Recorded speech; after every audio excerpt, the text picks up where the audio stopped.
Welcome to the Phantom Gourmet. I'm Dan Andelman, and we're going to start today with some crazy portions of farm fresh food, and you won't need to eat again for another couple of days after you eat here.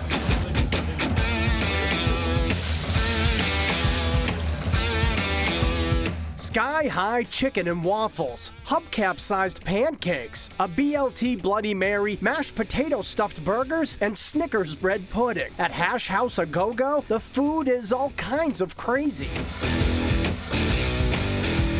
Located inside Mohegan Sun, there's nothing subtle about this big, fun 200-seat restaurant. The dining room is decorated with huge silos of biscuit mix, old farm photos, and bunches of fresh wheat, while the kitchen pumps out breakfast, lunches, and dinners that simply shock and awe. The first time anybody comes in here, when they sit down and food hits their table, they pull out their cell phones and they take a picture. It's the wow factor that we're looking for, and it's the wow factor we get from everybody. John Pawali is the kitchen manager at the Hash House, where he and his very busy team serve up what they call twisted farm food and plenty of it. It's like Midwest comfort food with a twist. You know, everything here is big portions, small price. I've never worked in a restaurant where I've seen so many people be surprised by how much food we give them. Some people are almost offended by how much food we put in front of them. While the easily offended might want to stay home, manager Simon Doyle says everyone else is welcome as long as they come hungry. You don't want to come here on your diet day. It should be your cheat day. This is kind of not the place to come and eat healthy. It's kind of the place to come and eat.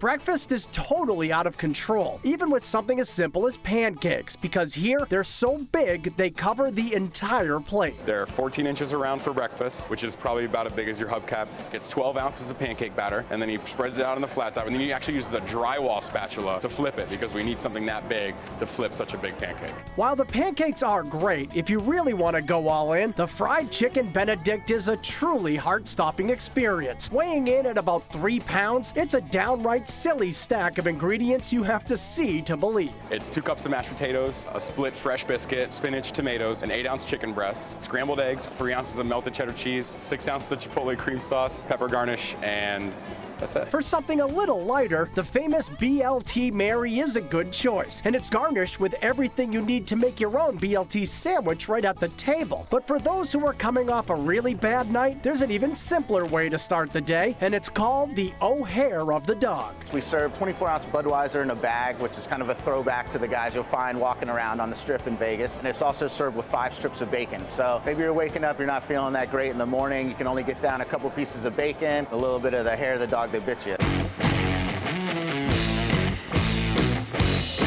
At lunch, sandwiches are a good bet, like the magnificently messy Reuben with melted Swiss and spicy mustard, a thick-cut meatloaf sandwich with grilled mozzarella, or this outrageous burger featuring applewood bacon and mashed potatoes sandwiched between a pair of half-pound patties. There's going to be 1 burger patty, then there's a layer of mashed potatoes laid right on top of that burger patty, a couple strips of bacon go on top of the mashed potatoes, and then we sandwich that in between another burger patty. It's basically like a double-decker burger. In between, you're going to get the potatoes and the bacon. To wash down that burger, the kiwi watermelon lemonade is a great choice, and yes, it tastes as good as it looks. It's a layered drink that's got a little kiwi syrup on the bottom, homemade lemonade in the middle, and a fresh watermelon puree on top, so it actually has the same colors as the watermelon in it. It's going to be served with a big slice of fresh watermelon on top. It's a delicious one when you're looking for something sweet and refreshing.